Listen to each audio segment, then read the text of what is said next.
Diane et Daisy, vous disiez tout à l'heure que pour vous, ce n'est pas mission impossible. On peut être une maman solo et retrouver l'amour. Daisy, on t'écoute. Oui, c'est pas mission impossible. Moi, j'aime pas dans tous les cas le mot impossible. Pour moi, c'est un mot qui n'existe pas. Et c'est tout à fait possible. Ça peut prendre du temps comme ça peut ne pas prendre du temps. Mais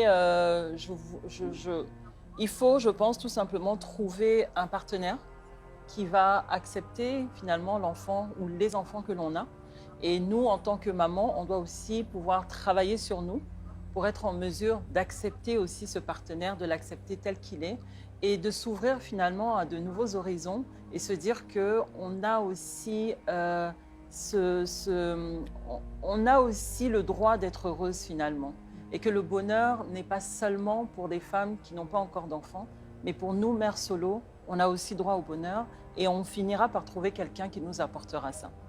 D'accord, Voilà. merci Daisy. Diane? Alors, comme le disait Daisy, ce n'est pas chose impossible. C'est certes difficile, mais ce n'est pas impossible du tout. Juste qu'il faut un énorme travail sur soi, accepter sa condition et se dire que ça peut aller. C'est vrai qu'il y a des jugements, la société en elle-même te stigmatise, il y a des jugements, il y a des hommes même parfois qui n'acceptent pas sortir avec des mères, des femmes ayant déjà des enfants.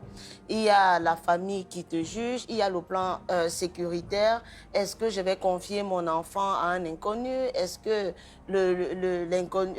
mon partenaire pourra accepter mon enfant?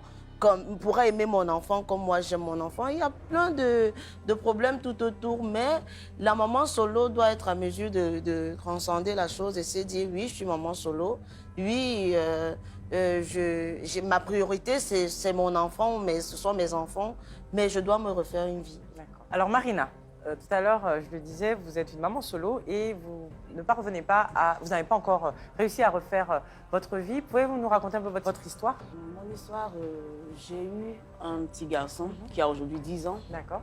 Et la relation avec son père n'a pas duré. Après 1 an pratiquement, ça a été la séparation. Et depuis lors, je fais plutôt un blocage. D'accord. Il faut dire que dans mon cas, c'est pas comme si les personnes qui viennent vers moi se rétractent parce que j'ai un enfant. Non.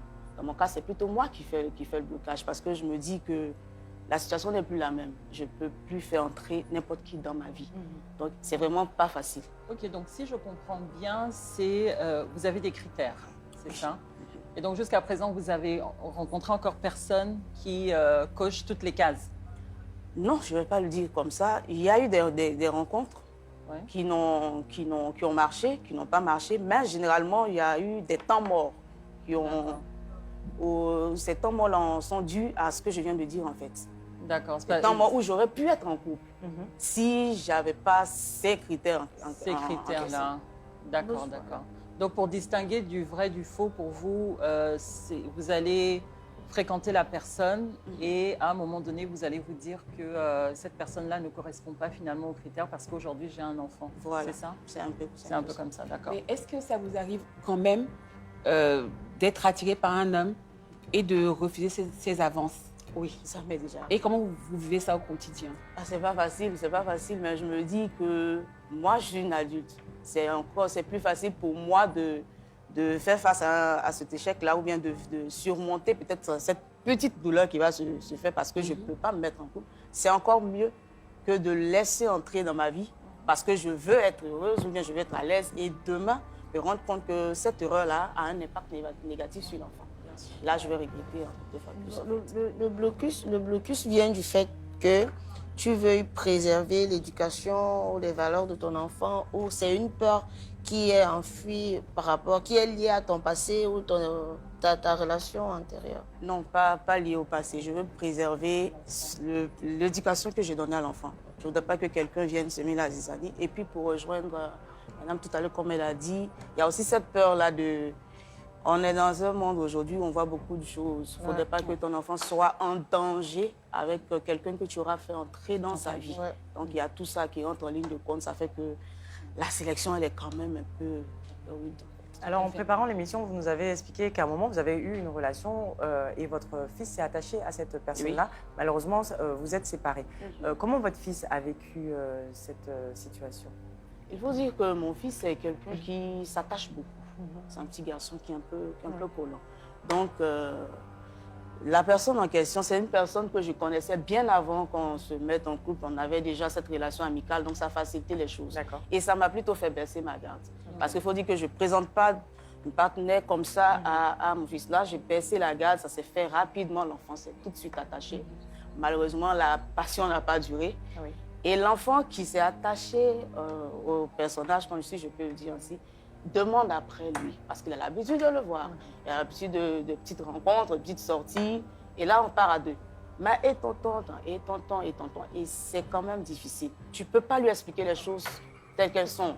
Tu es obligé de cacher, de camoufler un peu la chose, mais trouver quand même des mots pour que l'enfant puisse l'oublier un peu. Mais ce n'est pas facile. C'est pour ça que vous avez beaucoup plus de blocage à présenter quelqu'un maintenant. Voilà, vous allez attendre, j'imagine, avant de vraiment présenter. Maintenant, il a 10 ans. Il a 10 ans. Oui. Par rapport à ce qu'elle vient de dire, à un moment, je voulais tellement refaire, parce qu'il y avait ce poids-là de solitude aussi qu'on sentait. C'est vrai qu'on a l'amour de son enfant, mais à un moment, on a besoin de l'amour de quelqu'un avec qui échanger. Donc, c'était quelqu'un avec qui je parlais. Depuis des années, je le connaissais. Il était vraiment présent. Et il s'est fait qu'il a dit, mais et si on se mettait ensemble? Je me suis dit, bon, c'est bon, tu connais mon enfant, on se connaît, tout ça, c'est pas un problème.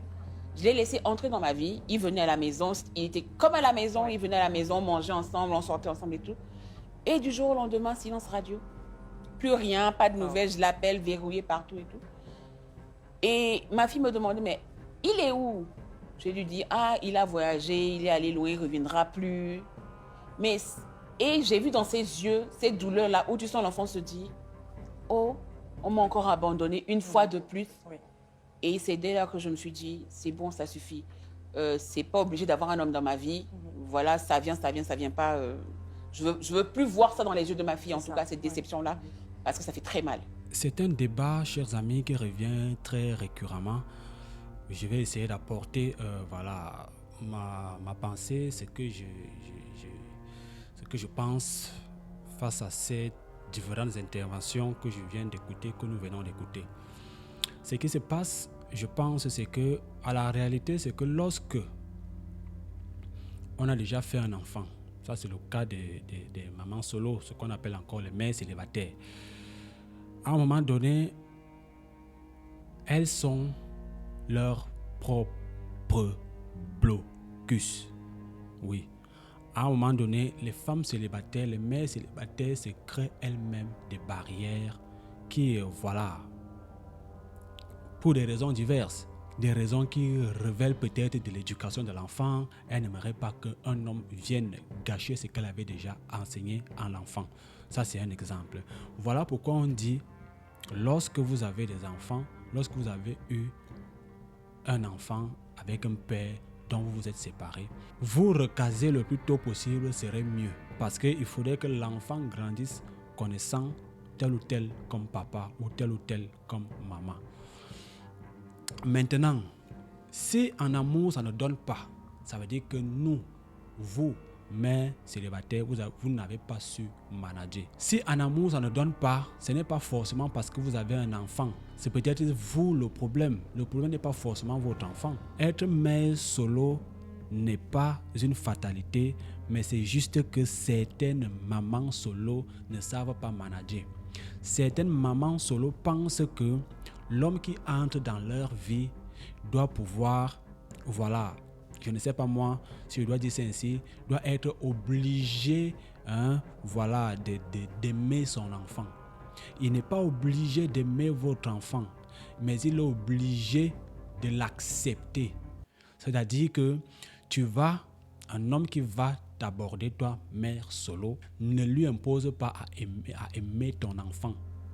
Par contre, il doit pouvoir l'accepter. Accepter n'est pas aimer. Accepter, c'est tout simplement, ok, c'est la mère, c'est l'enfant de ma femme. Du coup, je me dois de prendre soin de lui comme si c'était mon enfant. Pas que c'est mon enfant. C'est de ça qu'il s'agit. Et c'est là où beaucoup de mamans célibataires butent. Parce qu'elles pensent que l'homme est obligé d'aimer son enfant. L'homme est obligé d'avoir un certain devoir à l'endroit de leurs enfants. Vous vous imaginez que si ça finit entre vous, Si ça finit entre vous et l'homme, vous allez dire que c'est à cause de l'enfant. Parfois, c'est votre faute à vous-même. Il y a un comportement peut-être qu'il n'a pas aimé en vous, personnellement, qui n'a rien à voir avec l'enfant. Il y a des réactions que tu as peut-être montrées qui prouvent que tu ne le voudrais pas dans ta vie. C'est normal, tu dois protéger ton enfant. Mais si tu penses à toi-même, tu dois pouvoir faire des concessions. Genre, ok, fiston ou ma fille, tu sais, je t'aime, je vais te protéger. Et de l'autre côté, j'ai une vie personnelle que je dois construire. Vous voyez un peu. Donc, le problème ici, je pense que il va falloir travailler dessus, savoir faire la part des choses. La société aujourd'hui, beaucoup d'hommes disent ne plus vouloir des mamans célibataires. Parce que tout simplement, des mamans célibataires de nos jours deviennent de plus en plus exigeantes et pensent que l'homme qui vient entrer dans leur vie est obligé de faire quoi que ce soit pour leurs enfants.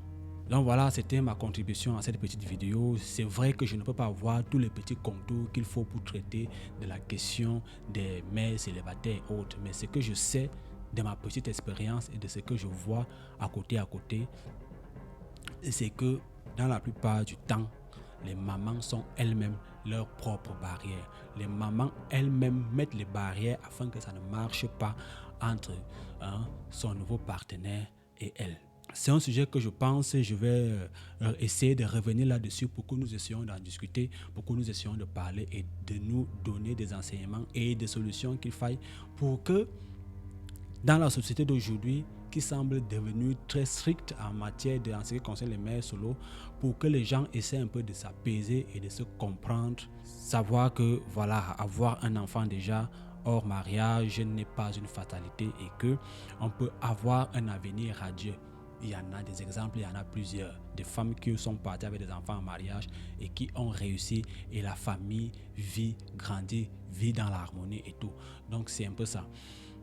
Le problème, comme je l'ai dit, c'est la mère de l'enfant, très souvent, qui est le problème. Maintenant, quand ça ne marche pas, ne dites pas toujours parce que j'avais un enfant. Ne dites pas toujours parce que. C'est parce que vous n'avez pas su manager entre l'enfant et votre partenaire. God bless.